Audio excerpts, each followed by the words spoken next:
Bonjour à tous et merci d'être avec nous. À la une de l'actualité économique, en France, les stocks de gaz sont pleins à l'approche de l'hiver. L'Hexagone a réussi à remplir ses réservoirs à plus de 99%. Selon la Commission de régulation de l'énergie, c'était nécessaire, mais ce n'est pas suffisant pour passer le cap de l'hiver. Ces réserves gazières assurent en moyenne le quart de la consommation annuelle, en complément des flux réguliers. Cela grimpe jusqu'aux 2/3 des besoins lorsqu'il fait très froid, mais elles risquent de diminuer très rapidement si la Russie décidait de mettre un terme à la totalité de ses approvisionnements ou si les livraisons de gaz naturel liquéfié de la part des États-Unis notamment se faisaient plus rares.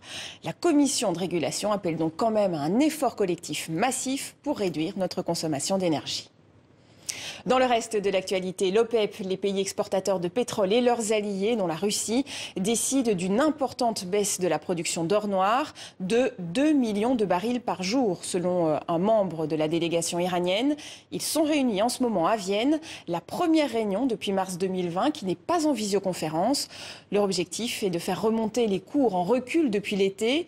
C'est un revers pour les pays occidentaux qui multiplient les efforts afin d'endiguer l'inflation. L'État français a enclenché la renationalisation d'EDF. Il va racheter les 16% du capital qu'il ne détenait pas encore. L'opération coûtera 9,7 milliards d'euros au compte public. EDF va donc redevenir une entreprise 100% publique. Cette opération vise à envoyer un signal de confiance, car la dette d'EDF pourrait atteindre 60 milliards d'euros à la fin de l'année. Le groupe aurait pourtant pu afficher des résultats records si sa production nucléaire avait été au rendez-vous cette année. Mais il fait notamment face à un problème de corrosion sur une dizaine de réacteurs. Coût des réparations, 29 milliards d'euros. Grâce à cette renationalisation, l'entreprise ne pourra pas faire faillite et elle pourra plus facilement se financer. L'objectif pour l'État est aussi d'engager la France dans le nouveau nucléaire avec la construction de 6 réacteurs de nouvelle génération EPR avec une option pour 8 autres.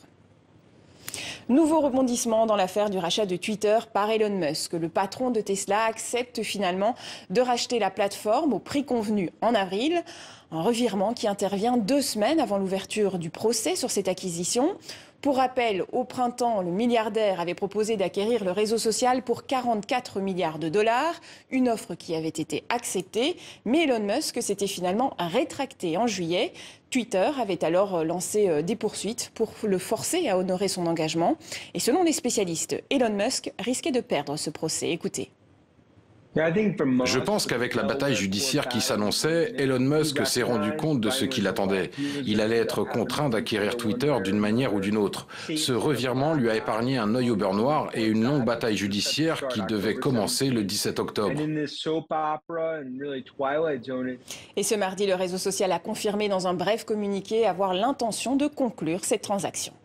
Et c'est la fin de ce journal de l'économie. Merci à vous pour votre fidélité et à demain.